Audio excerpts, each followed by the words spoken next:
കർത്താവിൻ്റെ വിലയേറിയ നാമം മഹത്വപ്പെടുമാറാകട്ടെ. കർത്താവിൻ്റെ ദാസൻ സണ്ണിച്ചായൻ, കുടുംബം, സഭ, ദൈവമക്കളെല്ലാവരെയും ഓർത്ത് ഞാൻ കർത്താവിൻ്റെ നാമത്തിൽ നന്ദി പറയുന്നു. ഇങ്ങനെ ഒരു അവസരം കർത്താവിന് ദാനമായി തന്നതിനായി ഞാൻ ദൈവത്തിന് സ്തോത്രം ചെയ്യുന്നു. ഞങ്ങൾ ചർച്ചിനകത്ത് തന്നെ ഉണ്ട്. ഇവിടെ 21 ഡേയ്സ് ഫാസ്റ്റിംഗ് പ്രയർ നടക്കുകയാണ്. 21 ദിവസം. ഇന്ന് ഉപവാസത്തിൻ്റെ 19ാമത്തെ പകലാണ്. നാളെ കൊണ്ട് ഞങ്ങളുടെ ഉപവാസം തീരും. ഞായറാഴ്ചത്തെ കർത്തൃമേശയോടെ 21 ദിവസത്തെ ഉപവാസ പ്രാർത്ഥന തീരുകയാണ്. മീറ്റിംഗ് കഴിഞ്ഞിട്ട് അല്പസമയമേ ആയുള്ളൂ. അടുത്ത സെക്ഷൻ മീറ്റിംഗ് 6:30 മണിയാകുമ്പോൾ സ്റ്റാർട്ട് ചെയ്യും. അതിനകത്ത് ഈ ഉള്ള സമയം നിങ്ങളോട് ഒരുമിച്ച് അല്പസമയം കർത്താവിനെ സൂക്ഷിപ്പാൻ ദൈവം എനിക്ക് നൽകിയ നല്ല അവസരങ്ങൾക്ക് ഞാൻ കർത്താവിന് നന്ദി പറയുന്നു. ഒരു വലിയ ഭാഗ്യ പദവിയായി കണ്ടുകൊണ്ട് സമയം ഒട്ടും കളയാതെ തിരുവചനത്തിലേക്ക് നമ്മുടെ ശ്രദ്ധയെ നമുക്ക് തിരിക്കാം. ഇന്നത്തെ ദൈവവചന ശുശ്രൂഷയ്ക്ക് വേണ്ടി അപ്പോസ്തലപ്രവൃത്തിയുടെ പുസ്തകം 27-ാം അധ്യായം അതിൻ്റെ 29ാമത്തെ വാക്യം നമുക്ക് വായിക്കാം.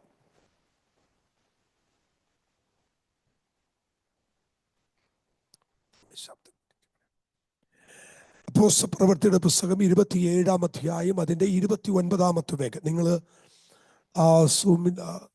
സ്ക്രീൻ ചെയ്യാൻ പറ്റുമല്ലോ അല്ലേ? ഓക്കെ.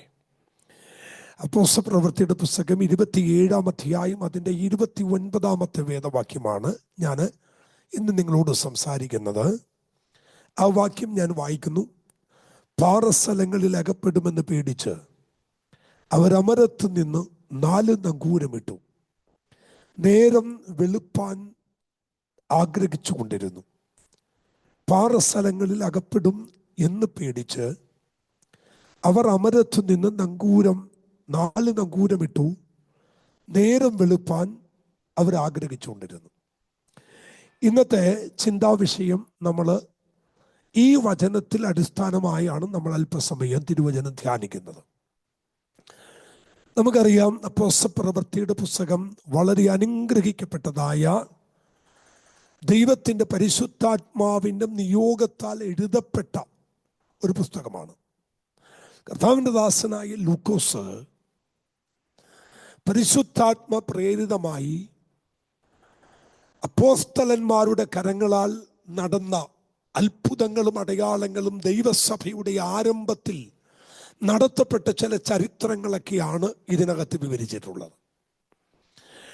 എനിക്ക് തോന്നുന്നു ഇതിനകത്ത് ഏറ്റവും കൂടുതൽ ആഴമായി പറഞ്ഞിട്ടുള്ളത് പത്രോസിനെ കുറിച്ചും പൗലോസിനെ കുറിച്ചും ഒക്കെ തന്നെയാണ്. എന്നാൽ നമുക്കറിയാം, 9-ാം അധ്യായത്തിൽ പൗലോസിന്റെ ചരിത്രം പരിശുദ്ധാത്മാവ് ആരംഭിക്കുകയാണ്. 9-ാം അധ്യായത്തിൽ ദമസ്കോസിന്റെ പടിവാതിക്കൽ വെച്ച് ദൈവം പൗലോസിനെ പിടിക്കുക.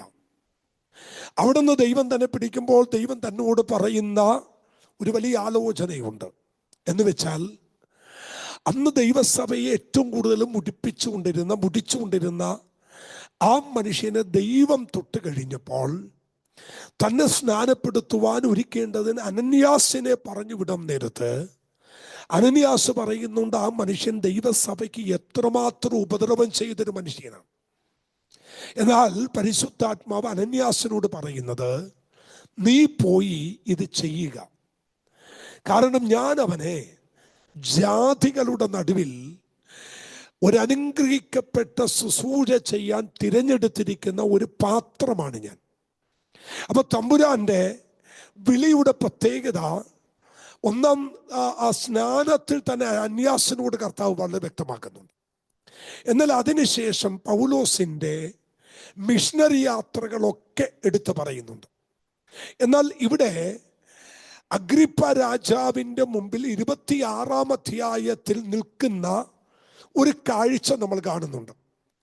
അതിനുശേഷം 27-ാം അധ്യായത്തിൽ പൗലോസിന്റെ ഒരു യാത്രയാണ്. ഏകദേശം 276 പേരടങ്ങുന്ന ഒരു കൂട്ടം ആളുകൾ ചേർന്ന് ഒരു കപ്പലിൽ യാത്ര ചെയ്യുക. കൈസറിൽ നിന്ന് റോമിലേക്കുള്ള യാത്രയാണ്. കൈസർ എന്ന് പറയുന്നത് തെക്കാണ്, റോം എന്ന് പറയുന്നത് വടക്ക് സ്ഥിതി ചെയ്യുന്നതാണ്. തെക്ക് നിന്ന് വടക്കോട്ട് ഒരു യാത്ര തുടങ്ങിയാണ്. തെക്ക് നിന്ന് വടക്കോട്ടൊരു യാത്ര ചെയ്യുക. പക്ഷേ ഈ യാത്രയിൽ ഒരു പ്രത്യേകത എന്ന് പറയുന്നത് പൗലോസിന്റെ കയ്യിൽ ചങ്ങല ധരിച്ചിട്ടുണ്ട്. പൗലോസ് ഒരു സഞ്ചാരിയായിട്ടല്ല, ഒരു യാത്രക്കാരനായിട്ടല്ല പോകുന്നത്, ഒരു അടിമയായിട്ടാണ് പോകുന്നത്. കയ്യിലൊക്കെ ചങ്ങല ധരിച്ച് പൗലോസ് സുവിശേഷം നിമിത്തം ബന്ധിക്കപ്പെട്ടവനായി കൈസരിയിൽ നിന്ന് ഇപ്പോൾ റോമിലേക്ക് പോയിക്കൊണ്ടിരിക്കുക. അങ്ങനെ പോകുന്ന യാത്രയുടെ തൊട്ടു മുൻപ് പൗലോസ് കപ്പിത്താനോടും മാലൂമിയോടും ശതാധിപനോടും പറയുന്നുണ്ട്, നിങ്ങൾ ഈ കപ്പൽ ഇവിടുന്ന് പുറപ്പെടുവിക്കരുത്. ഈ കപ്പലിനും നിങ്ങൾക്കും ഏറിയ നാശനഷ്ടങ്ങൾ ഞാൻ കാണുന്നുണ്ട്. എന്നാൽ പൗലോസിന്റെ കയ്യിൽ ചങ്ങല കിടക്കുമ്പോൾ പൗലോസ് കേവലം ഒരു അടിമയായി റോമിലേക്കൊരു ചങ്ങല ധരിച്ച് പോകുന്നവനായതുകൊണ്ട് അവർക്ക് അവന്റെ വാക്കുകളെ അത്ര സ്വീകാര്യമല്ലായതുകൊണ്ട് അവന്റെ വാക്കുകൾ അവർ തട്ടി. കൂടെ പൗലോസ് പറയുന്നുണ്ട്, നാശനഷ്ടങ്ങൾ ഞാൻ കാണുന്നുണ്ട്. പക്ഷെ അവരത് തള്ളിക്കളഞ്ഞു. കപ്പിത്താന്റെയും മാലൂമിയുടെയും വാക്ക് അവർ വിശ്വസിച്ചു. കാരണം ഏറ്റവും കൂടുതൽ കടലിൽ യാത്ര ചെയ്ത് പരിചയ സമ്പത്തായവരാണ് അവർ രണ്ടുപേര്. അതുകൊണ്ട് തന്നെ അവരുടെ വാക്കുകൾ ഒരുപാട് അവർ ശ്രദ്ധിച്ചു, അതിനനുസരിച്ച് നീങ്ങി. എന്നാൽ പൗലോസിന്റെ വാക്കുകളിൽ എന്താണോ പരിശുദ്ധാത്മാവ് അറിയിച്ചത് അത് അതുപോലെ സംഭവിച്ചു. കപ്പലിനെതിരെ കാറ്റടിച്ചു. അവിടെ സ്വന്തം കയ്യാൽ കപ്പലിനകത്തുള്ള ചരക്ക് മുഴുവൻ അവർ കപ്പലിൽ ഇട്ട് കളഞ്ഞു, വെള്ളത്തിലിട്ട് കളഞ്ഞു. അവിടെ പ്രാണന് പോലും ഹാനി വരത്തക്കവണ്ണം ജീവിതത്തിൽ വലിയ പ്രതിസന്ധിയിൽ അവർ ചെന്നുപെട്ടു. ഏകദേശം 14 ദിനരാത്രങ്ങൾ സൂര്യനെയോ ചന്ദ്രനെയോ അവർ കണ്ടില്ല. നിങ്ങളൊന്ന് ആലോചിച്ചു നോക്കിക്കേ. 24 മണിക്കൂർ കഴിയുമ്പോൾ രാത്രി മാറി സൂര്യൻ ഉദിച്ച് വെളിച്ചം വരുമ്പോൾ ജീവിതത്തിൽ വലിയ പ്രതീക്ഷകളേറെയാണ്. എന്നാൽ 14 ദിവസങ്ങളായിട്ട് സൂര്യൻ ഉദിക്കുന്നില്ല, ചന്ദ്രൻ ഉദിക്കുന്നില്ല എന്ന് വെച്ചാൽ രാത്രിയിലും പകലും തിരിച്ചറിയാൻ കഴിയാതെ ഈ കപ്പല് ഈ നടുക്കടലിൽ ആടി ഉലഞ്ഞുകൊണ്ടിരിക്കുകയാണ്. എല്ലാവരും പ്രാണഭയത്തിലായി. എന്ന് വെച്ചാൽ 276 പേരും കപ്പലിനകത്ത് മരണഭീതിക്കകത്ത്. ഇനി അവർക്കൊരു പ്രത്യാശയില്ല, അവർ കരയിലെത്തുമെന്ന് പ്രതീക്ഷയില്ല. അവരുടെ ജീവിതത്തിൽ ഇനി ഒരു പുതിയ അധ്യായം അവർക്ക് തുറക്കുമെന്ന് 276 പേരും പ്രതീക്ഷ നഷ്ടപ്പെട്ടവരായിരിക്കുക. എന്നാൽ 27-ന്റെ 29 വന്നപ്പോൾ നമ്മുടെ കുറിവാക്യം ശ്രദ്ധിക്കണം. പാറസ്ഥലങ്ങളിൽ അകപ്പെടും എന്ന് പേടിച്ച് അവർ അമരത്തു നിന്ന് നങ്കൂരമിട്ട് നേരം വെളുക്കാൻ അവരാഗ്രഹിച്ചു. അതിന്റെ അർത്ഥം ഇതാണ്, എങ്ങനെയെങ്കിലും ഈ രാത്രി ഒന്ന് മാറിയിരുന്നെങ്കിൽ, എങ്ങനെയെങ്കിലും ഈ ഇരുട്ടൊന്ന് ഞങ്ങളെ വിട്ട് മാറിയിരുന്നെങ്കിൽ. ദൈവമക്കളെ, ആരാണ് വെളിച്ചം വരാൻ ആഗ്രഹിക്കുന്നത്? വെളിച്ചം ആഗ്രഹിക്കുന്നത് ഇരുട്ടിൽ ഇരിക്കുന്നവരാണ്. 14 ദിനരാത്രങ്ങളായിട്ട് വെളിച്ചം കാണാതെ, വെളിച്ചം കണ്ട് അവരുടെ ജീവിതത്തിൽ ഒരു പ്രതീക്ഷ വെക്കാൻ കഴിയാതെ ഇരുട്ടിലായിരിക്കുന്ന ഇവർ ഒരുമിച്ച് ചിന്തിക്കുന്നു, ആഗ്രഹിക്കുന്നു ഒരു വെളിച്ചം ഉണ്ടായിരുന്നെങ്കിൽ. എന്നാൽ ഇത് എന്നെ കേട്ടുകൊണ്ടിരിക്കുന്ന ദൈവജനത്തോട് പരിശുദ്ധാത്മാവിന്റെ ഒരു ദൂത് പറയുകയാണ്. കഴിഞ്ഞ ചില ദിവസങ്ങളായി ഇരുട്ടിൽ തപ്പിത്തടയുന്ന ഈ ജനം വെളിച്ചം ആഗ്രഹിച്ച് ദൈവസന്നിധിയിൽ വാവിട്ട് കരയുമ്പോൾ അതിനകത്ത് വെളിച്ചം പകരാൻ വെളിച്ചം ഉണ്ടെന്ന് പറയാൻ 276 പേരിൽ ഒരുവനേ ഉള്ളൂ. അത് ദൈവത്തിന്റെ ദാസനായ പൗലോസ് മാത്രമാണ്. പൗലോസിനറിയാം, ഈ ഇരുട്ട് മാറ്റി എൻ്റെ ജീവിതത്തിൽ വെളിച്ചം പകരാൻ കഴിവുള്ള ഒരു സർവശക്തനായ ദൈവം എൻ്റെ കൂടെ ഉണ്ട് എന്ന് തനിക്ക് നല്ലവണ്ണം അറിയാം. ഈ യാത്രയിൽ അനവധി ക്ലേശങ്ങൾ പൗലോസ് അനുഭവിക്കുക. എന്തുകൊണ്ട് ഞാൻ ഇങ്ങനെ ഈ യാത്രയിൽ പൗലോസിന് അവൻ എന്താണ് ഈ യാത്രയിലുള്ള ബന്ധം? പൗലോസിന്റെ ഈ കപ്പൽ ഇത്രയും പ്രതിസന്ധിയിലായപ്പോൾ പൗലോസിനകത്ത് വന്ന് പെട്ടത്, പൗലോസ് ഈ കപ്പൽ ഈ 14 ദിവസത്തെ ഈ പ്രതിസന്ധിക്കകത്ത് പെടാൻ പൗലോസിന് ഈ യാത്രയുമായി ബന്ധപ്പെട്ടൊരു കാര്യമുണ്ട്. എന്താണ്? പൗലോസിന് ഈ യാത്ര റോമിലേക്കുള്ളൊരു യാത്രയാണ്. പൗലോസിനുള്ള ബന്ധത്തിൽ 3 അഭേദ്യമായ ബന്ധം ഈ റോമുമായിട്ട് പൗലോസിനുണ്ട്. എന്താണ് പൗലോസിന് റോമുമായിട്ടുള്ള അഭേദ്യമായ 3 ബന്ധങ്ങൾ? ഞാൻ ഓടിച്ചെന്ന് പറയാം, നിങ്ങൾ നോട്ട് ചെയ്താൽ മതി. ഒന്ന്, അപ്പോസ്തലപ്രവൃത്തിയുടെ പുസ്തകം 19-ാം അധ്യായം അതിന്റെ 21-ാമത്തെ വാക്യം. അപ്പോസ്തലപ്രവൃത്തി 19:21. ഇത് കഴിഞ്ഞിട്ട് പൗലോസ് മക്കധോന്യയിലും അഖായിലൂടെ കടന്ന് യെരുശലേമിലേക്ക് പോകണം എന്ന് മനസ്സിൽ നിശ്ചയിച്ചു. ഞാൻ അവിടെ ചെന്ന ശേഷം റോമയും കാണണം എന്ന് താൻ പറഞ്ഞു. എന്താണ് പൗലോസ് റോമുമായുള്ള ബന്ധം? ഒന്ന്, താൻ മനസ്സിൽ നിശ്ചയിച്ച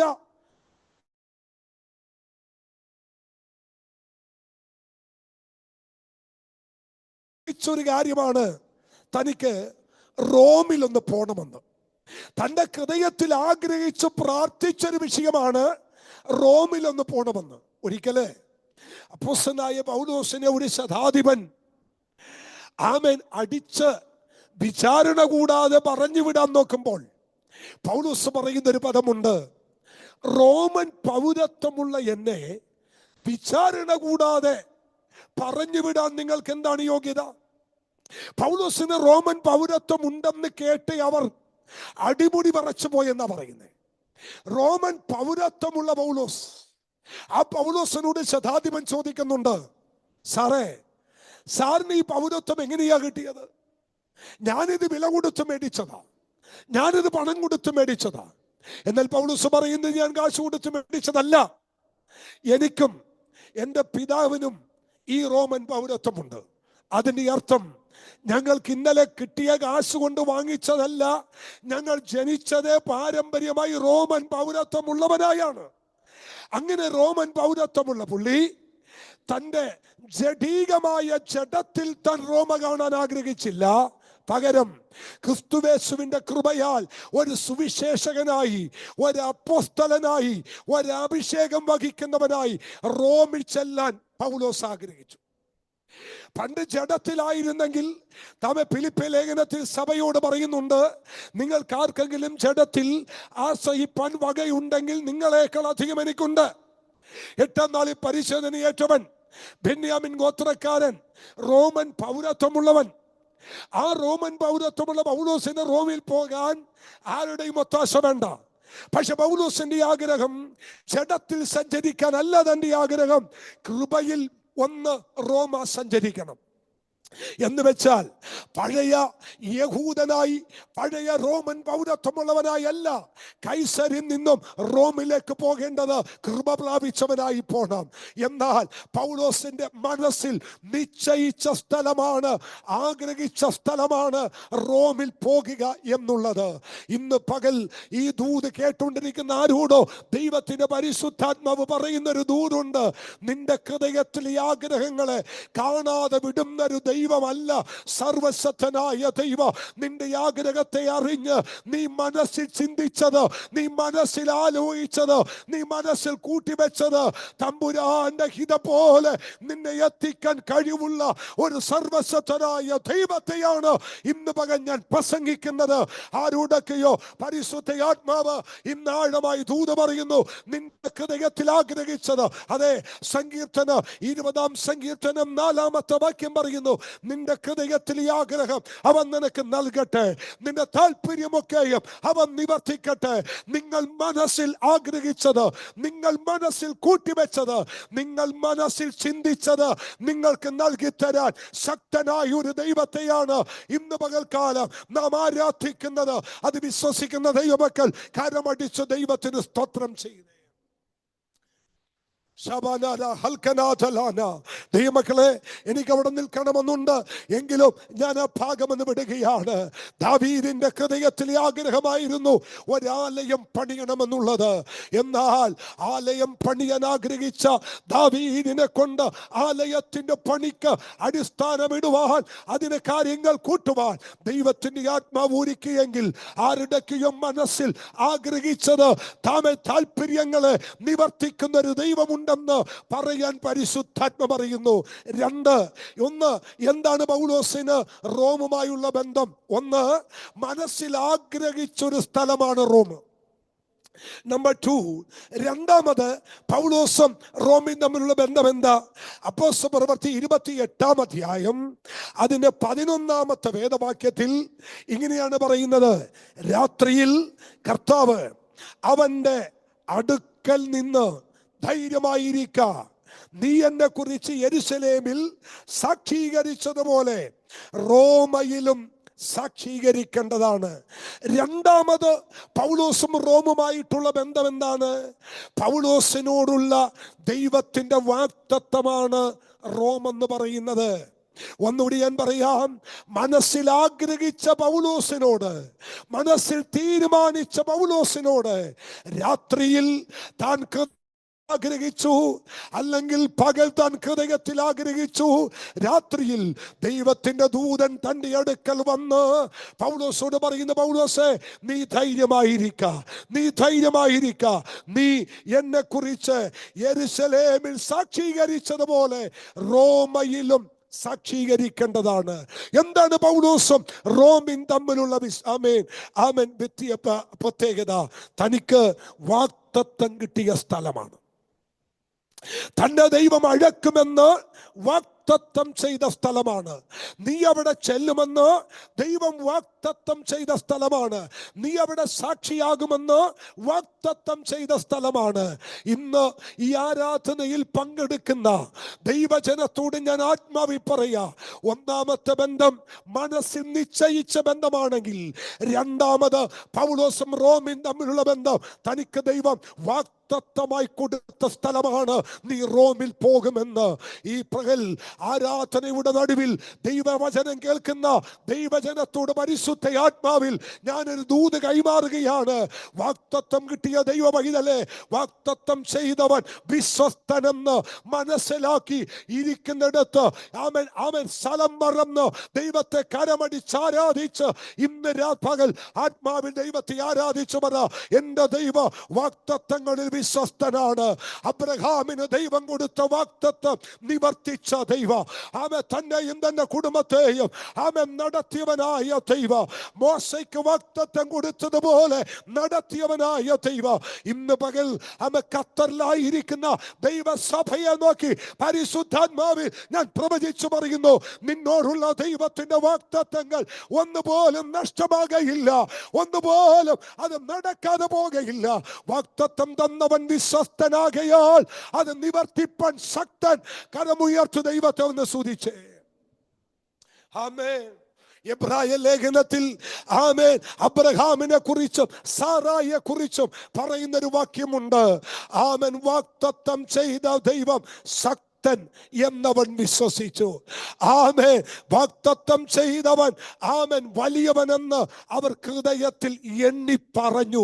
ആമേനെ കരമുയർത്തി ഒന്ന് ദൈവത്തെ നോക്കി പറ: എന്നോടും എൻ്റെ കുടുംബത്തോടും എൻ്റെ തലമുറയോടും വാഗ്ദത്തം ചെയ്ത ദൈവം വിശ്വസ്തനാണ്.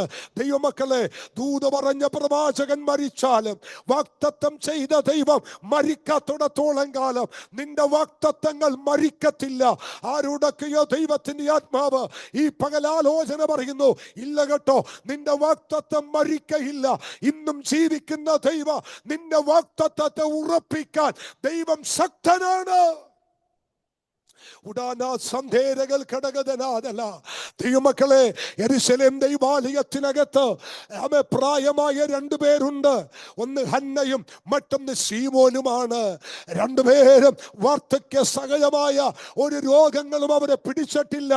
അവരെ വാർദ്ധക്യമായ യാതൊരു പ്രതിസന്ധിയും അവരെ തൊട്ടിട്ടില്ല. കാരണം എന്നാന്നറിയാമോ?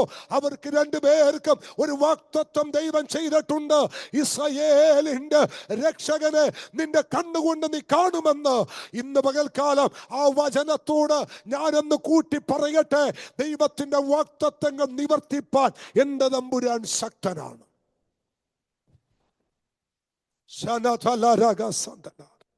ഉടൽ കടകൾ കരാതലാന. എന്തുകൊണ്ട് പൗലോസ് ഈ യാത്രയിൽ അവൻ ഇങ്ങനെ ഒരു പ്രതിസന്ധിക്കകത്ത് പൗലോസ് പെട്ടു എന്നതിന് 3 കാരണങ്ങൾ. റോമുമായുള്ള ബന്ധം നിശ്ചയിച്ച സ്ഥലമാണ് റോം. 2, പൗലോസിന് വാഗ്ദത്തം കിട്ടിയ സ്ഥലമാണ് റോമ എന്നുള്ളത്. എന്നാൽ 3ാമത് നിങ്ങൾ വായിച്ച് അപ്പോസ്തലപ്രവൃത്തി 28-ാം അധ്യായം അതിന് 14-ാമത്തെ വാക്യം നിങ്ങൾ ശ്രദ്ധിക്കുക. അവിടെ സഹോദരന്മാരെ കണ്ടു, തങ്ങളോടുകൂടെ ഏറെ നാൾ താമസിക്കണമെന്ന് അവൻ അപേക്ഷിച്ചു. പിന്നെ ഞങ്ങൾ റോമയിൽ എത്തി. 3, റോമും പൗലോസുമായുള്ള ബന്ധത്തിന്റെ 3ാമത്തെ കാരണം പൗലോസിന്റെ വാഗ്ദത്തം നിവർത്തിയുടെ സ്ഥലമാണ്. ഞാൻ 3 കാര്യങ്ങൾ നിങ്ങളുടെ മുമ്പിൽ നിരത്തി വെച്ചു. എന്താണ് പൗലോസും റോമും അവരുള്ള ബന്ധം? 1, പൗലോസ് റോമിൽ പോണമെന്ന് മനസ്സിൽ നിശ്ചയിച്ച സ്ഥലം. 2, വാഗ്ദത്തമായി ദൈവം പറഞ്ഞ സ്ഥലം. 3, വാഗ്ദത്തത്തിൽ തന്നെ എത്തിച്ച സ്ഥലമാണ് റോമ എന്ന് പറയുന്നത്. ഈ 3 കാര്യങ്ങൾ നിങ്ങൾ ഒന്ന് കൂട്ടി നിങ്ങളുടെ ജീവിതത്തോട് വായിക്കുക. നിങ്ങൾ മനസ്സിൽ നിശ്ചയിച്ചത്, നിങ്ങൾ മനസ്സിൽ കണക്ക് കൂട്ടിയത്, നിങ്ങൾ മനസ്സിൽ തീരുമാനിച്ചുറപ്പിച്ചത് ദൈവം വാഗ്ദത്തമാക്കി നിങ്ങളുടെ ജീവിതത്തെ ഉറപ്പിക്കും. നിങ്ങൾ മനസ്സിൽ നിശ്ചയിച്ചത് വാഗ്ദത്തമായി ദൈവം നിങ്ങൾക്ക് തന്നിട്ടുണ്ടെങ്കിൽ, വാഗ്ദത്തം ചെയ്ത ദൈവം വാഗ്ദത്തം നിവർത്തീകരണത്തിലേക്ക് എത്തിക്കാൻ തമ്പുരാൻ വിശ്വസ്തനാണ്. എത്ര പ്രതിസന്ധികൾ അതിനെതിരെ ആഞ്ഞടിച്ചാലും ഇന്ന് പകൽ ആത്മാവെന്നോട് പറയുന്നു, നിങ്ങളുടെ ദൈവം എത്തിച്ചിരിക്കും, നിങ്ങളുടെ തലമുറയെ ദൈവം എത്തിച്ചിരിക്കും. നിങ്ങളോട് പറഞ്ഞതുപോലെ വള്ളിക്കോ പുള്ളിക്കോ വ്യത്യാസം വരാതെ ദൈവം അറിയിച്ചതുപോലെ ദൈവം എത്തിച്ചിരിക്കും. വിശ്വസിക്കുന്ന പ്രകാരം ഉയർച്ച ദൈവത്തെ സ്തുതിച്ചേ. എന്നാൽ അടുത്ത ഭാഗം ഞാൻ നിങ്ങളോട് പറയുന്നത് ഒന്നുകൂടി ശ്രദ്ധിക്കണമേ. ഈ മനസ്സിൽ നിശ്ചയിച്ചതും വാഗ്ദത്തമായി ദൈവം കൊടുത്തതും വാഗ്ദത്തം ചെയ്ത സ്ഥലത്ത് ദൈവം എത്തിച്ചതിൻ്റെയും പുറകിൽ പൗലോസ് കൊടുത്ത വില ചെറുതല്ല. വാഗ്ദത്തം കേൾക്കാൻ എളുപ്പമാണ്. വാഗ്ദത്തത്തിൽ എത്തുമെന്ന് കേൾക്കുമ്പോൾ കൈയടിച്ച് ഹല്ലേലൂയ പറഞ്ഞ് അന്യഭാഷ പറഞ്ഞ് അത് ഏറ്റെടുക്കാൻ എളുപ്പമാണ്. എന്നാൽ ആ വാഗ്ദത്തം നിവർത്തിയിലേക്ക് എത്തിപ്പറ്റാൻ നിസ്സാരമല്ല എന്ന് ദൈവജനം തിരിച്ചറിയണം. ഇനിയുള്ള ഏതാനും സമയങ്ങൾ പൗലോസ് ലീഗ ഈ വാഗ്ദത്തത്തിലെത്താൻ കൊടുത്ത വില എന്തെന്ന് നിങ്ങൾ തിരിച്ചറിയണം. നമുക്ക് ദൈവവചനത്തിലേക്ക് നമ്മുടെ ശ്രദ്ധയെ നമുക്ക് തിരിക്കാം. അപ്പോസ്തലപ്രവൃത്തിയുടെ പുസ്തകം 23-ാമത്തെ അധ്യായം അതിന് 12, 13, 14 വാക്യങ്ങൾ നിങ്ങൾ ശ്രദ്ധിക്കണം. അപ്പോസ്തലപ്രവൃത്തി 23-ാം അധ്യായം 23, 23-ാം അധ്യായം 12, 13, 14 വാക്യങ്ങൾ. അവിടെ എങ്ങനെയാണ് വായിക്കുന്നത്? നേരം വെളുത്തപ്പോൾ ചില യഹൂദന്മാർ തമ്മിൽ യോജിച്ച് പൗലോസിനെ കൊന്നുകളയോളം ഒന്നും തിന്നുകയോ കുടിക്കുകയോ ചെയ്യുകയില്ല എന്ന് ശപഥം ചെയ്തു. ഇനി ഒരു വാക്യം ഒന്ന് കേറ്റിയിട്ടാൽ അത് നല്ലതായിരിക്കും. 23-ന്റെ 11-ാമത്തെ വാക്യം നിങ്ങളൊന്ന് ശ്രദ്ധിച്ചേ. എപ്പോഴാ ശപഥം ചെയ്തേ? രാത്രിയിൽ കർത്താവ് അവന്റെ അടുക്കൽ നിന്ന് ധൈര്യമായിരിക്ക,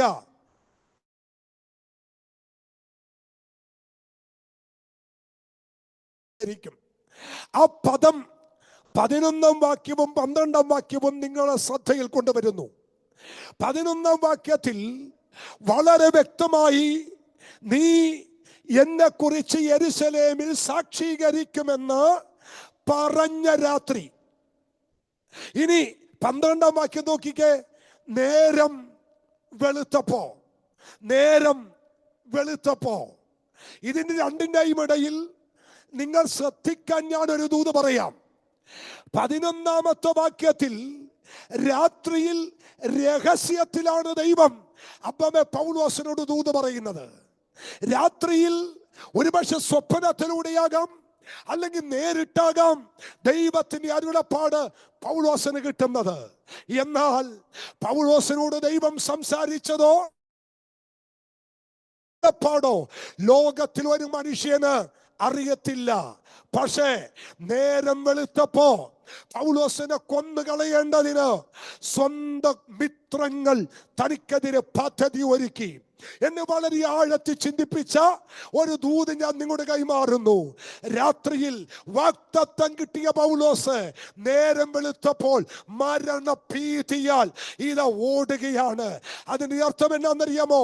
രാത്രി ദൈവം വാഗ്ദത്തം കൊടുക്കുമ്പോൾ ഈ മനുഷ്യരാരും അറിഞ്ഞിട്ടില്ല വാഗ്ദത്തം കിട്ടിയത്. എന്നാൽ വാഗ്ദത്തം കൊടുത്ത ദൈവം രഹസ്യമായി വാഗ്ദത്തം കൊടുത്തു. എന്നാൽ അത് മണത്തറിഞ്ഞ പിശാച് നേരം വെളുത്തപ്പോൾ അഭിഷിക്തനെതിരെ കൊല്ലാൻ അവർ പദ്ധതികൾ മെനയുകയാണ്. ദൈവത്തിന്റെ പൈതലേ, വാഗ്ദത്തം കിട്ടിയ നിന്നെയും വാഗ്ദത്തമുള്ള നിന്റെ തലമുറയെയും വാഗ്ദത്തമുള്ള നിൻ സഭയെയും കൊന്നുമുടിക്കേണ്ടതിന് പിശാച് ഒരുക്കുന്ന മരണത്തിന്റെ കെണികള് ഇന്ന് പകൽ എന്റെ തമ്പുരാൻ എടുത്തു മാറ്റുന്ന പകലെന്ന് വിശ്വസിക്കുന്ന ദൈവജന ആയിരിക്കുന്നിടത്ത് കരമടിച്ച് ദൈവത്തെ ഒന്ന് ആരാധിച്ച് ഇന്ന് രാത്രി പകൽ വിടുതലെടുക്ക. വാഗ്ദത്തം നിനക്കെതിരെ ഉണ്ടോ? വാഗ്ദത്തം നിന്റെ തലമുറക്കുണ്ടോ? വാഗ്ദത്തം നിന്റെ സഭയ്ക്കുണ്ടോ? നിന്നെ മുടിച്ചു കളയേണ്ടതിന്, നിന്നെ തകർത്ത് കളയേണ്ടതിന് ശത്രു ഒരുക്കുന്ന ഒരു പദ്ധതിയും ഇന്ന് പകൽ നടക്കുകയില്ല. ഉടമനകടകൽക്കരാതെ വളരെ വളരെ സീരിയസ് ആയി, വളരെ ശക്തമായി ഒരു അരുളപ്പാട് ദൈവസഭയോട് ദൈവമക്കളോട് പറയുന്നത് നിങ്ങൾ ശ്രദ്ധിച്ച് കേൾക്കണം. ഉൽപ്പത്തി പുസ്തകം മുതൽ വാഗ്ദത്തമുള്ളവനെതിരെ പിശാച് പോരാടുകയാ. കേൾക്കണോ? ആമൻ ഒന്നാമത്തെ മനുഷ്യൻ പാപം ചെയ്തു, ദൈവ തേജസ് നഷ്ടപ്പെടുത്തി. എന്നാൽ ഒന്നാമത്തെ പ്രവചനം ഇതാ പുസ്തകത്തിൽ ഉയരുന്നു. ആമേൻ. 3-ാം അധ്യായം 15-ാം വാക്യം, സ്ത്രീയുടെ സന്തതി സർപ്പത്തിന്റെ തല തകർക്കും. ഒന്നാമത്തെ പ്രവചനം വേദപുസ്തകത്തിൽ ഇതാ ഉരുവാകുന്നു. സ്ത്രീയുടെ സന്തതി സർപ്പത്തിന്റെ തലയെ തകർക്കും. ഈ ദൂത് കേട്ടത് 3 പേരാണ്. ഒന്ന് ആദാം, മറ്റൊന്ന് ഹവ്വ, മൂന്നാമത് കേട്ടത് പാമ്പാണ്, സാത്താനാണ്. കൊള്ളാം. സ്ത്രീയുടെ സന്തതിയായി ജനിക്കുന്ന തലമുറ എന്റെ തല തകർക്കും എന്നുള്ള പ്രവചന ശബ്ദത്തെ കേട്ട പിശാച് വിശുദ്ധ സന്തതികളുടെ തലമുറകളെ ഓരോന്നായി അടക്കാൻ തുടങ്ങി.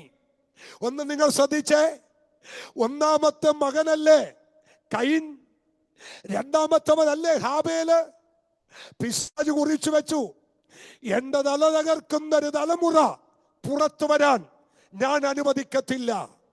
ആദാമ്യ കുടുംബത്തിനകത്ത് ജനിച്ചു വളർന്ന 2 ഉള്ളൂ, 4 ഇല്ല, 2 ഉള്ളൂ. അതിൽ ഒരുത്തന്റെ നേരെ കരമുയർത്തി വയലിൽ കൊണ്ടുപോയി കാര്യം വളരെ ക്ഷേമമായി പറഞ്ഞ് സ്നേഹിച്ച് വയലിൽ കൊണ്ടുപോയി സ്വന്തം കൈകൊണ്ട് അനിയനെ അടിച്ചു കൊന്ന് അട്ടഹസിച്ച് ആരും കാണാതെ ദേശം വിട്ടോടുമ്പോൾ പിശാച് അട്ടഹസിച്ചുകൊണ്ട് പറഞ്ഞു, ഇനി എനിക്കൊന്ന് കാണണം, എന്റെ തലമുറ എന്റെ തലയെ തകർക്കുന്ന ഒരു തലമുറ എഴുന്നേൽക്കുന്നത്. ദാണ്ട് നോക്കിക്കേ. കുറച്ചു കഴിഞ്ഞപ്പോ ഒരുത്തന് ദൈവത്തിന്റെ കൃപ ലഭിച്ചു. അത് നോഹയ്ക്കാണ്. പിശാച് വളരെ സൂക്ഷ്മമായി പരിശോധിച്ചു, ഇവന്റെ തലമുറയായിരിക്കും എനിക്കെതിരെ വരുന്നത്. എന്നാൽ ആ തലമുറയിലേക്ക് ശാപത്തെ കടത്തി ആ തലമുറയെയും പിശാച് അന്യപ്പെട്ട് കളഞ്ഞു. അടുത്ത ഇതാ ഒരുത്തൻ പുറത്തു വരുന്നു. ഊരിന്റെ ദേശത്ത് നിന്ന് ദൈവനാമത്തിന് വേണ്ടി ഇറങ്ങിത്തിരിക്കുന്ന ദേശത്തെ വിട്ട് അന്ധകാര നിബിഡമായ ഡാർക്ക്നെസ് എന്ന് പേരുള്ള ഊസ് ദേശം വിട്ട് ദൈവത്തിന് വേണ്ടി ഇറങ്ങിത്തിരിച്ച അബ്രഹാമിനെ പിശാച് നോക്കിയിട്ട് പറഞ്ഞു, ഇവന്റെ തലമുറ എന്റെ തലയെ തകർക്കും. ആമൻ സാറായിയുടെ ഗർഭത്തെ അടച്ചു കളഞ്ഞു. പിന്നെ നിങ്ങൾ ഓരോന്ന് പരിശോധിച്ചു നോക്ക്. അടുത്ത തലത്തിലോട്ട് വരുമ്പോൾ ഓരോന്നിനെ പിശാച് അടച്ചു. വിശുദ്ധ സന്തതി എവിടെയൊക്കെ പുറത്തു വരുമെന്ന് കണ്ടോ, അവിടെയെല്ലാം അവന്റെ കരത്തിന്റെ സ്പർശനം അവൻ പതിപ്പിച്ചു. യാക്കോബ് റാഹേലിനടുക്കെ ചെന്നു, റാഹേലിന്റെ ഗർഭത്തെ അടച്ചു. ഹന്ന ആലയത്തിൽ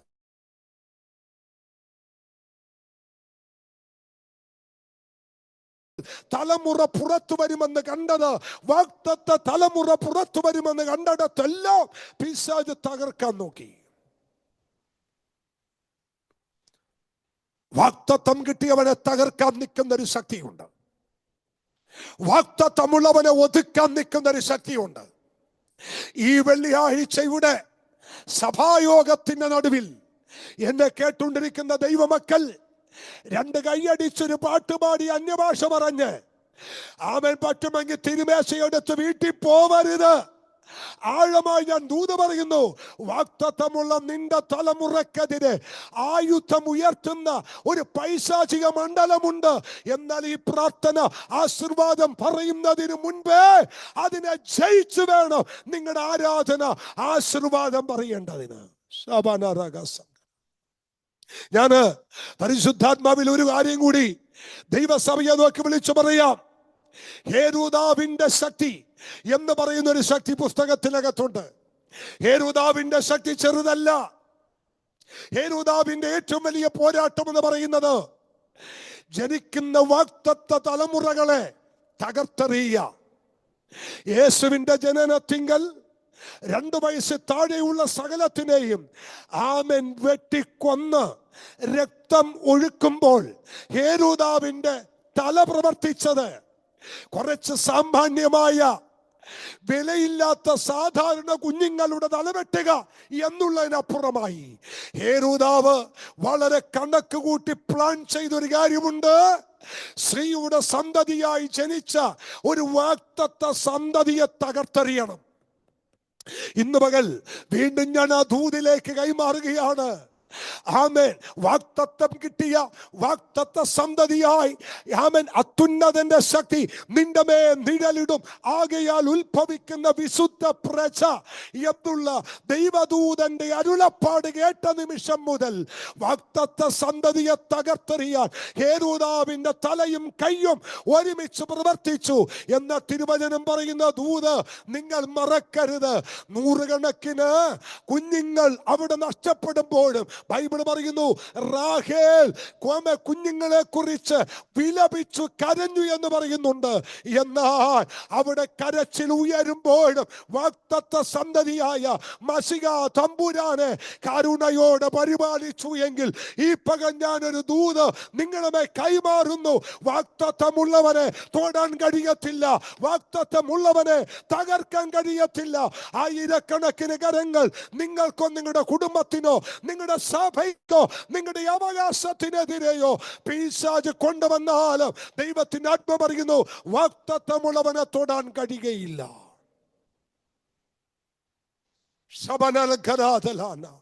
ഞാന് ആ ദൂതിലേക്ക് വേഗത്തിൽ വന്ന് ഞാൻ സമയത്തിനകത്ത് നിർത്തിക്കൊള്ളാം. ഒന്ന്, പൗലോസും റോമും തമ്മിലുള്ള 3 ബന്ധങ്ങൾ ഞാൻ നിങ്ങളോട് പറഞ്ഞു. ഒന്ന്, പൗലോസും റോമും തമ്മിലുള്ള ബന്ധം. പൗലോസ് റോമിനെ കുറിച്ച് മനസ്സിൽ നിശ്ചയിച്ച സ്ഥലം. 2, പൗലോസിന് വാഗ്ദത്തം കിട്ടിയ സ്ഥലം. 3, പൗലോസിന്റെ വാഗ്ദത്ത നിവർത്തിയുടെ സ്ഥലം. എന്നാൽ അവിടെ എത്താൻ താൻ കൊടുത്ത വില തൻ്റെ ജീവന്റെ വിലയാണ്. തന്നെ തകർത്ത് കളയാൻ, തന്നെ കൊന്നുകളയാൻ, തന്നെ മുടിച്ചു കളയാൻ, സ്വന്തക്കാര്, സ്വന്തം മിത്രങ്ങൾ തന്നെ വകവരുത്താൻ എന്തൊക്കെ പരിപാടി ചെയ്തോ അവിടെയെല്ലാം ദൈവം പൗലോസിനെ പരിപാലിച്ചു. ഞങ്ങളുടെ ഈ ഉപവാസ പ്രാർത്ഥനയുടെ നടുവിൽ 2 ദിവസങ്ങൾക്ക് മുമ്പ് എൻ്റെ സ്നേഹിതനായ ഒരു ദൈവമനുഷ്യൻ, തൻ്റെ പേര് ബിന്നി ജോൺ കൊട്ടാരക്കര എന്നാണ്, താൻ ഓടനാവട്ടം എന്ന് പറയുന്ന സ്ഥലത്ത് കർത്താവിനെ പ്രസംഗിക്കുന്നു. തൻ്റെ സാക്ഷ്യം ഞങ്ങളുടെ സഭയ്ക്ക് ഭയങ്കര അനുഗ്രഹമായി. തൻ്റെ പിതാവിൻ്റെ പേര് കൃഷ്ണകുമാർ എന്നാണ്.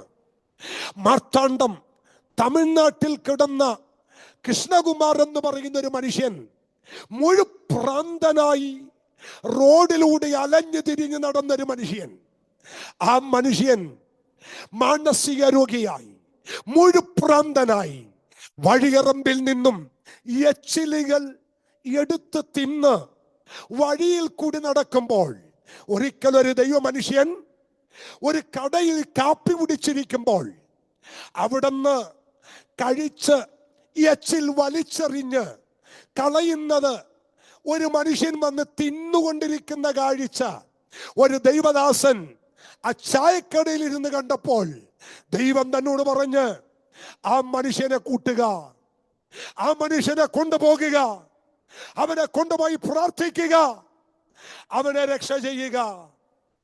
വസ്ത്രം വലിച്ചു കീറി അഴുക്ക് വസ്ത്രവുമായി മുഴുപ്രാന്തനായി എച്ചില് വാരി തിന്നുന്ന ആ വഴിയറമ്പിൽ കടന്ന കൃഷ്ണകുമാറിനെ ആ ദൈവ മനുഷ്യൻ വീട്ടിൽ കൊണ്ടുവന്നു, കുളിപ്പിച്ചു, വസ്ത്രം മാറ്റി ഉടുപ്പിച്ചു, അകത്തിരുന്ന് പ്രാർത്ഥിക്കാൻ തുടങ്ങി.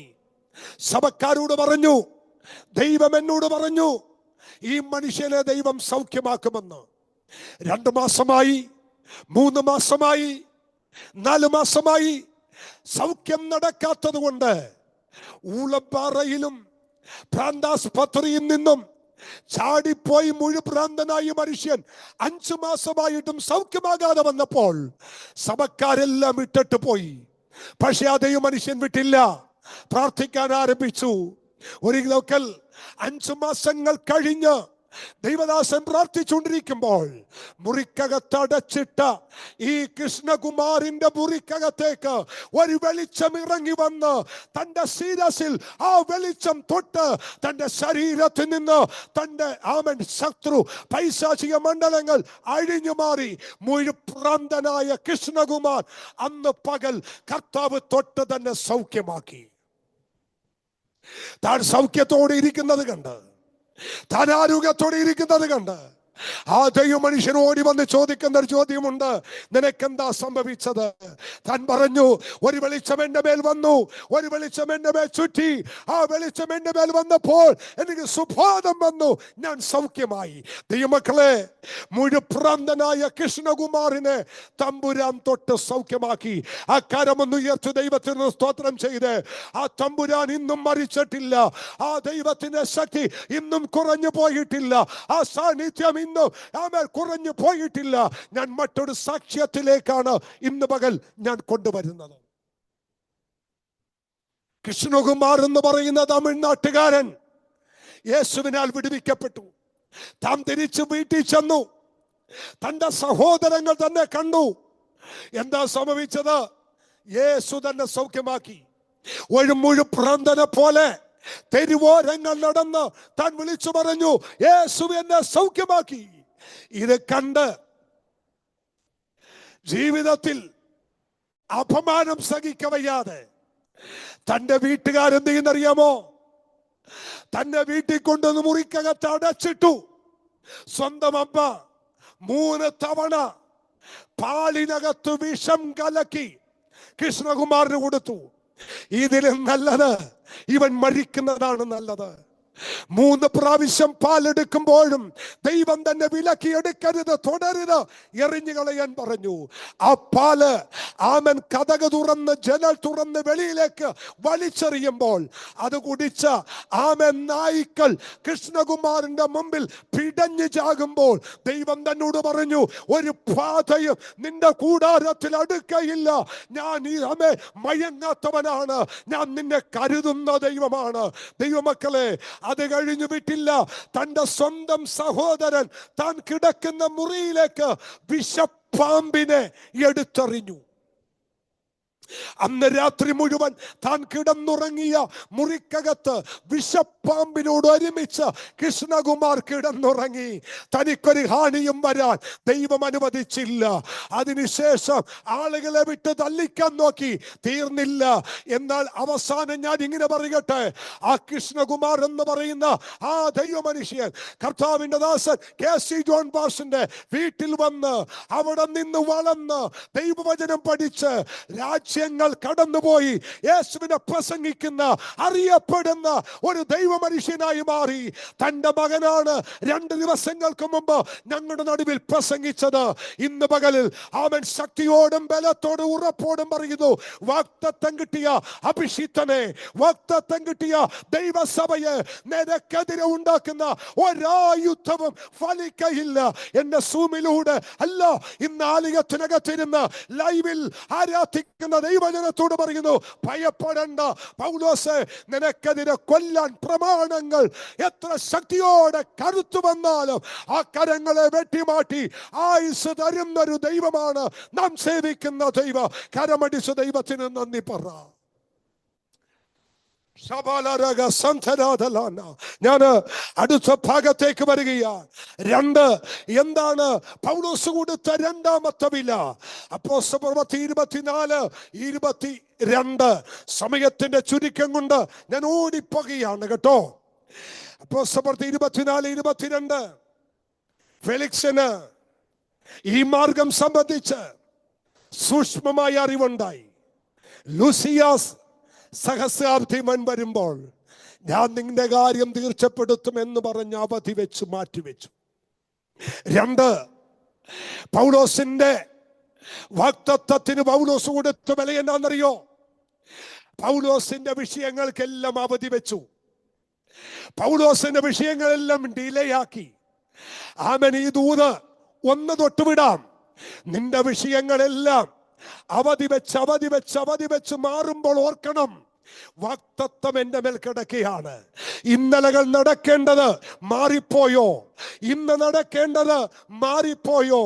മറ്റുള്ളവർക്കെല്ലാം വേഗത്തിൽ സ്വതവേ തുറന്നു കിട്ടുമ്പോൾ വാഗ്ദത്തം കിട്ടിയ നിന്റെ വാഗ്ദത്തങ്ങൾ എവിടെയെങ്കിലും തടസ്സമാകുന്നുണ്ടോ? അവധി വെച്ച് ഡിലേ ആകുന്നുണ്ടോ? എവിടെയെങ്കിലും അത് കാലതാമസം വരുന്നുണ്ടോ? എന്നാൽ ഈ പകൽ ആരോഗ്യോ ഈ ദൂത് കേട്ടുകൊണ്ടിരിക്കുമ്പോൾ അതേ ചങ്കത്ത് കൈവച്ച് പറയുന്നുണ്ട്, എത്രയോ വർഷമായി ഞാനത് കൊടുത്തിട്ട്, എത്രയോ വർഷമായി അത് ഫയൽ ചെയ്തിട്ട്, എത്രയോ വർഷമായി ആ പേപ്പറുകൾ ഞാൻ നീക്കം ചെയ്തിട്ട് അതൊന്നും നടക്കുന്നില്ല. ഇന്ന് പകൽ ആരോടൊക്കെയോ പരിശുദ്ധാത്മാവ്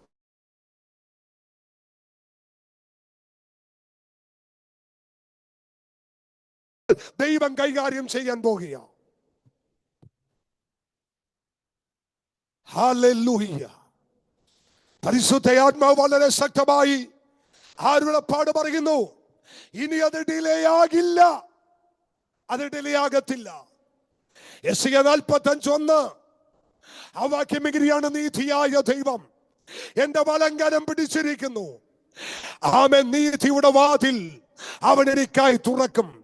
താമര വാതിലുകളെ തുറന്ന് ഇരുമ്പോടാമ്പലുകളെ കണ്ണിച്ചു കളഞ്ഞ് ഞാൻ നിനക്ക് വേണ്ടി അത്ഭുത വഴികൾ തുറക്കും. രാജാക്കന്മാരുടെ അരക്കച്ചകൾ അഴിക്കേണ്ടതിന് ഞാൻ നിനക്ക് വേണ്ടി വാതി തുറന്നു വെക്കൂ. ഖത്തറിലായിരിക്കുന്ന ദൈവസഭയെ നോക്കി, കർത്താവിന്റെ ദാസൻ സണ്ണിച്ചായനെയും സഭയെയും കുടുംബത്തെ നോക്കി ഞാൻ ഇന്ന് പകൽ പ്രവചിച്ചുകൊണ്ട് പറയുന്നു, നിങ്ങളുടെ വിഷയം ഇനി ഡിലേ ആവില്ല, അത് താമസിക്കയില്ല. വാഗ്ദത്തത്തിന് സമയം ഉണ്ട്. അതുകൊണ്ടാണ് ഹബക്കൂക്ക് വളരെ ശക്തമായി പറയുന്നു, ദർശനത്തിന് ഒരവധി വെച്ചിരിക്കുന്നു, അതതിന്റെ സമാപ്തിയിലേക്ക് ബന്ധപ്പെടുന്നു. അത് വരും നിശ്ചയം. അത് വൈകിയാലും അതിനായി കാത്തിരിക്കുക. ദേ അടുത്ത വാക്യം ശ്രദ്ധിച്ചേ. അപ്പോസ്തലപ്രവൃത്തി 25:20. ഇങ്ങനെയുള്ള വിഷയങ്ങളിൽ വിചാരണ നടത്തേണ്ടത് എങ്ങനെയെന്ന് ഞാൻ അറിയായികയാൽ നിനക്ക് യെരൂശലേമിലേക്ക് പോയി അവിടെ ഈ സംഗതിയെ കുറിച്ച് വിസ്താരം നടത്താൻ സമ്മതം ഉണ്ടോ എന്ന് വെച്ചാൽ, പൗലോസിന്റെ കാര്യം വളരെ വ്യക്തമായി കാര്യം ചെയ്യേണ്ടത് അന്നത്തെ ഗവർണറായ ഫെസ്തോസാണ്. ഫെസ്തോസ് ഒരൊറ്റ വിധി വിധിച്ചാൽ ആ വിധി പൂർണ്ണമാണ്. എന്നാൽ ഫെസ്തോസിന്റെ കാര്യം എന്താണെന്നറിയോ? തന്റെ വിഷയത്തിൽ നിന്നും ഇപ്പൊ താൻ ഒഴിഞ്ഞു മാറുകയാണ്. ഫെസ്തോസിന് ഒരൊറ്റ മാർഗം ചെയ്യാം, അത് സൂക്ഷ്മമായി പഠിച്ച് തന്റെ വിഷയത്തിന്മേൽ ഒരു കാര്യം നടപ്പാക്കാം. എന്നാൽ ചെയ്യുന്ന എന്താണെന്നറിയോ? ഫെസ്തോസ് ആ വിഷയത്തിൽ ഒരു പൂർണ്ണ നിശ്ചയം ചെയ്യാതെ, ഒരു വിധി നിർണയം നടത്താതെ ഫെസ്തോസ് തന്റെ വിഷയത്തിൽ നിന്നും ഒഴിഞ്ഞു മാറുകയാണ്. ആമേൻ. ഞാൻ വരുന്ന വിഷയങ്ങൾ നിങ്ങൾ ശ്രദ്ധിക്കണം. പൗലോസും റോമുമായുള്ള 3 ബന്ധങ്ങൾ ഞാൻ പറഞ്ഞു. 1, മനസ്സിൽ നിശ്ചയിച്ച സ്ഥലം. 2, ദൈവം വാഗ്ദത്തമായി കൊടുത്ത സ്ഥലം. 3, അവൻ വാഗ്ദത്തം നിവർത്തിയുടെ സ്ഥലം. എന്നാൽ അവിടെ എത്തിച്ചേരുന്നതിനും പൗലോസ് കൊടുത്ത വില 1, തന്റെ സഹോദരങ്ങൾ തന്നെ കൊല്ലാൻ നോക്കുന്നു. 2, തന്റെ വിഷയങ്ങളെ അവധി വെച്ച് മാറ്റിവെക്കുന്നു. 3, ഫെസ്തോസ് അതിന് പൂർണ്ണ അവസാനം കുറിക്കാതെ തന്റെ ഉത്തരവാദിത്വത്തിൽ നിന്നും മാറിപ്പോകുന്നു. എന്നാൽ ഒരു വചനം ഞാൻ നിങ്ങൾക്ക് വേണ്ടി വായിച്ചു കേൾപ്പിക്കാം. യോബിന്റെ പുസ്തകം 16-ാം അധ്യായം 19-ാമത്തെ വാക്യം. ആ വാക്യം ഇനിയാണ് പറയുന്നത്: ഇപ്പോഴും എൻ്റെ സാക്ഷി സ്വർഗത്തിലും എൻ്റെ ജാമ്യക്കാരൻ ഉയരത്തിലും ഇരിക്കുന്നു. ഈ വാക്യം നിങ്ങൾ കുറിച്ചിട്ടോ. ഇപ്പോഴും എൻ്റെ സാക്ഷി സ്വർഗത്തിലും എൻ്റെ ജാമ്യക്കാരൻ ഉയരത്തിലും ഇരിക്കുന്നു. ആരെല്ലാം മാറിയാലും, ആരെല്ലാം ഉത്തരവാദിത്വത്തിൽ നിന്ന് മാറിപ്പോയ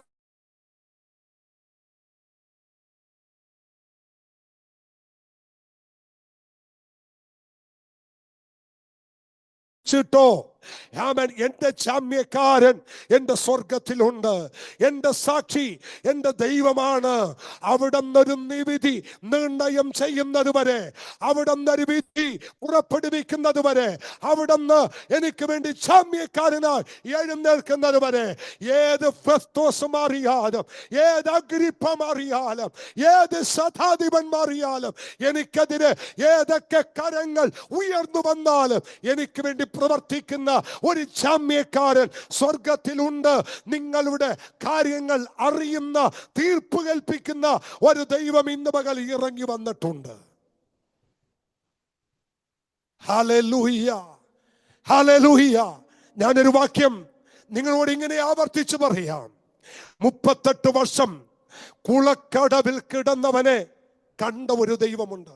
അതെ, വിധി കൽപ്പിക്കാൻ ആരുമില്ലെങ്കിലും, അതിനകത്തൊരു വിധി നിർണയം നടത്താൻ ആരുമില്ലെങ്കിലും, കിടക്കുന്നത് കാണുന്ന ഒരു ദൈവം ഇന്ന് പകൽ നിനക്കുണ്ട്. ആ കരമൊന്ന് ഉയർത്തി ദൈവത്തെ ഒന്ന് സ്തുതിക്കാമോ? ഇടയ്ക്കിടയ്ക്ക് ഞാൻ എൻ്റെ ഹൃദയത്തിൽ എടുത്തു പറയുന്ന ഒരു വാക്യമുണ്ട്. പുറപ്പാട് പുസ്തകം 3-ാം അധ്യായം അതിന് 7-8 വാക്യങ്ങൾ ഇങ്ങനെയാണ് വായിക്കുന്നത്. യഹോവ അരുളി ചെയ്തു, മിസ്രയീമിലുള്ള എൻ്റെ ജനത്തിന്റെ കഷ്ടത ഞാൻ കണ്ടു. നിങ്ങൾ ആ വാക്യം ഒന്ന് ശ്രദ്ധിച്ചു വായിക്കണം. 3 വാക്യങ്ങൾ അവിടെ നോട്ട് ചെയ്യുന്നുണ്ട്. 1, ഞാൻ കണ്ടു. 2, ഞാൻ കേട്ടു. 3, ഞാൻ അറിഞ്ഞു. ഏത് ജാമ്യക്കാരൻ മാറിയാലും, ആരൊക്കെ നിന്റെ വാഗ്ദത്തത്തിനെതിരെ നിന്നാലും, ഈ 3 കുറിച്ചിടുക. എന്നെ കാണുന്നൊരു ദൈവമുണ്ട്, എന്നെ കേൾക്കുന്നൊരു ദൈവമുണ്ട്. 3, എന്നെ അറിയുന്നൊരു ദൈവമുണ്ട്. ഞാൻ അവസാന വാക്കുകൾ പറഞ്ഞ് ഞാൻ എൻ്റെ പ്രസംഗം ഇവിടെ നിർത്തുകയാണ്. ദൈവമക്കളെ, പൗലോസിനുള്ള ദൈവത്തിന്റെ വാഗ്ദത്തത്തിനെതിരെ ശത്രു എത്ര പ്രബലമായാലും ദൈവം അത് അനുവദിക്കത്തില്ല. ഇനി 1-2 കാര്യങ്ങൾ കൂടി നിങ്ങളുടെ ശ്രദ്ധയിൽ കൊണ്ടുവന്ന് ഞാൻ നിങ്ങൾക്കായി പ്രാർത്ഥിക്കാം. 27-ാം അധ്യായം അതിന്റെ 4-ാമത്തെ വാക്യം നിങ്ങൾ നോക്കുക. 4-ാമത്തെ വാക്യത്തിൽ ഇങ്ങനെയാണ് പറയുന്നത്: കാറ്റ് അവർക്ക് പ്രതികൂലമായി. പൗലോസും റോമിൻ തമ്മിലുള്ള ബന്ധത്തിൽ പൗലോസിനെതിരെ പൗലോസ് കൊടുത്ത വിലയും ആ വാഗ്ദത്തത്തിൽ എത്തിച്ചേരാൻ പൗലോസ് അനുഭവിച്ച വ്യഥയും നിങ്ങൾ ശ്രദ്ധിക്കുക. 4-ാം വാക്യത്തിൽ പറയുന്നു, കാറ്റ് തനിക്ക് പ്രതികൂലമായി. 27-ാമത്തെ വാക്യം, കാറ്റ് അവരെ സമ്മതിച്ചില്ല.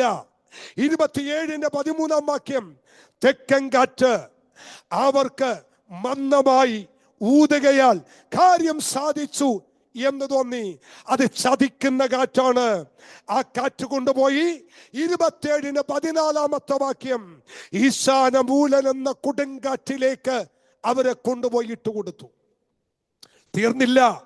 27-ാം അധ്യായം 20-ാമത്തെ വാക്യം, കൊടുങ്കാറ്റ് അവർക്കെതിരെ ആഞ്ഞടിക്കാൻ തുടങ്ങി.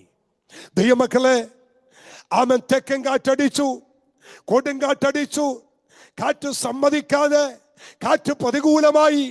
ഇത്രയും പ്രതിസന്ധികൾ പൗലോസിന് നേരെ ആഞ്ഞടിച്ചതിന്റെ പിന്നിൽ പൗലോസിന്റെ വാക്തത്വത്തിനെതിരെയുള്ള ശക്തികളായിരുന്നു. എന്നാൽ നമ്മുടെ പ്രസംഗം അവസാനിപ്പിക്കുന്നതിന് മുമ്പ് ഞാൻ നിങ്ങളെ 1-2 വാക്യങ്ങൾ കാണിച്ചു തരാം. കാറ്റ് പ്രതികൂലമായിട്ടും കൊടുങ്കാറ്റടിച്ചിട്ടും സമ്മതിക്കാത്ത കാറ്റ് അവർക്കെതിരെ ഉണ്ടായിട്ടും നമ്മൾ ഒടുവിൽ വായിച്ച വാക്യം ഇങ്ങനെയാണ്. അപ്പോസ്തലപ്രവൃത്തി 27-ാം അധ്യായം അതിൻ്റെ 43-ാമത്തെ വാക്യം, 44-ാമത്തെ വാക്യം, അവർ എല്ലാവരും ദ്വീപിലെത്തിച്ചേർന്നു. ആ വാക്യം ഇങ്ങനെയാണ്. 27-43 വാക്യം നിങ്ങളൊന്ന് ശ്രദ്ധിച്ചേ. അപ്പോസ്തലപ്രവൃത്തി 27 അതിന്റെ 43-ാമത്തെ വാക്യം, പൗലോസിനെ രക്ഷിപ്പാൻ ഇച്ഛിച്ചിട്ട് അവരുടെ താല്പര്യം തടുത്തു. നീന്തുവാൻ കഴിയുന്നവർ ആദ്യം ചാടി കരയ്ക്ക് പറ്റുവാൻ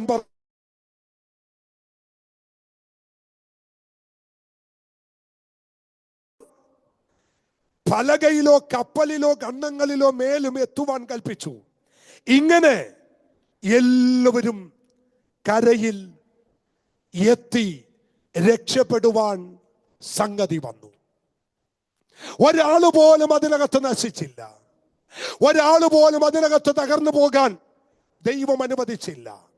നമ്മൾ വായിച്ച കുറിവാക്യം നിങ്ങൾ ഓർക്കുന്നുണ്ടോ?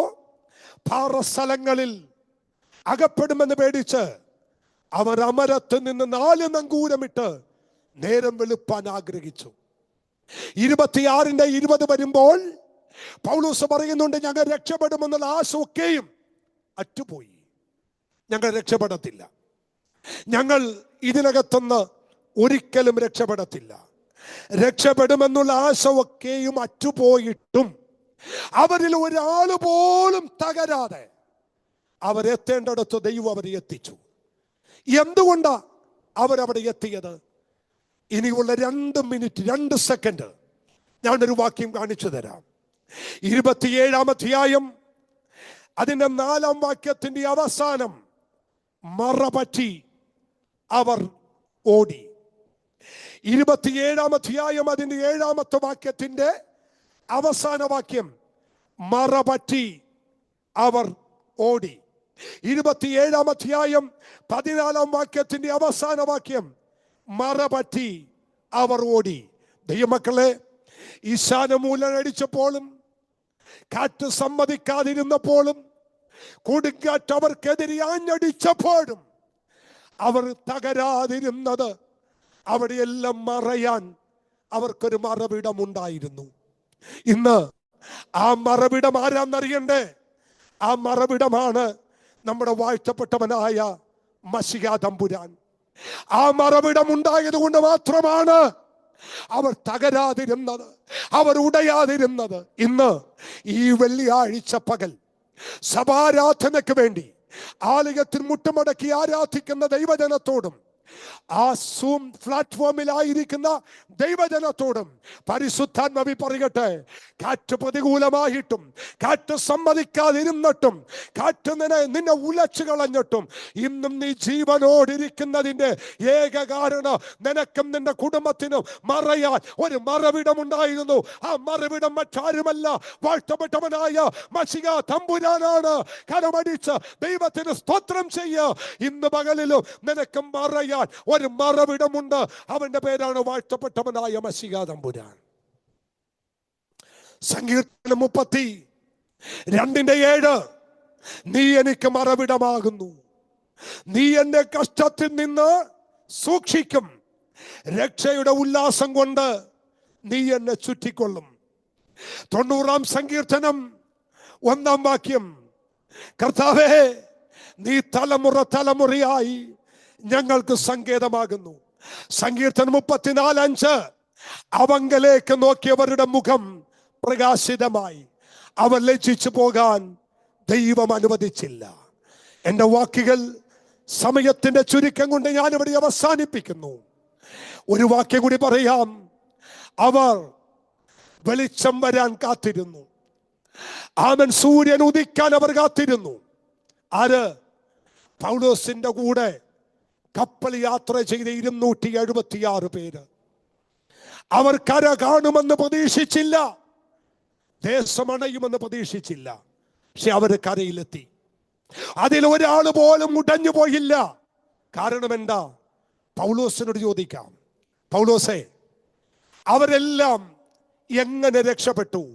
പൗലോസ് പറയും, ഞാൻ സേവിച്ചു നിൽക്കുന്നവനും എൻ്റെ ഉടയവനുമായ എൻ്റെ ദൈവത്തിൻ്റെ ദൂതൻ എൻ്റെ അടുക്കൽ വന്ന് പറഞ്ഞു, പൗലോസേ ഭയപ്പെടണ്ട, ഇതിനകത്ത് ആർക്കും ഒരു ഹാനി വരികയില്ല, ഞാൻ നിന്നെ വിടുവിക്കും. ആ ദൈവം ഞങ്ങളെ മെലീത്ത എന്ന ദ്വീപിലെത്തിച്ചു. അവർ അസാധാരണമായ ദയ കാണിച്ചു. അവിടെ കൂട്ട സൗഖ്യം നടന്നു, മഹാത്ഭുതങ്ങൾ സംഭവിച്ചു.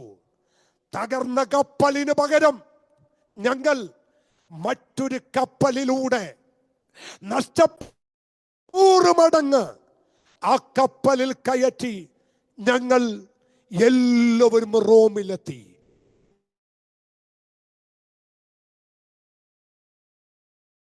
നമുക്ക് ദൈവത്തോട് പ്രാർത്ഥിക്കാം.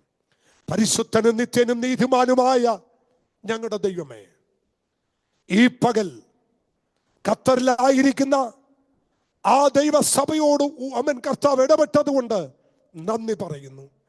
കർത്താവേ, ഒരു ഹാനിയും വരാതെ വാഗ്ദത്തം കിട്ടിയ പൗലോസും ആ കപ്പലുണ്ട 276 പേരും യെരൂശലേമിലെത്തിയതുപോലെ ഈ ദൈവസഭയും വാഗ്ദത്ത നിവർത്തിയുടെ പൂർത്തീകരണത്തിലേക്ക് എത്തട്ടെ.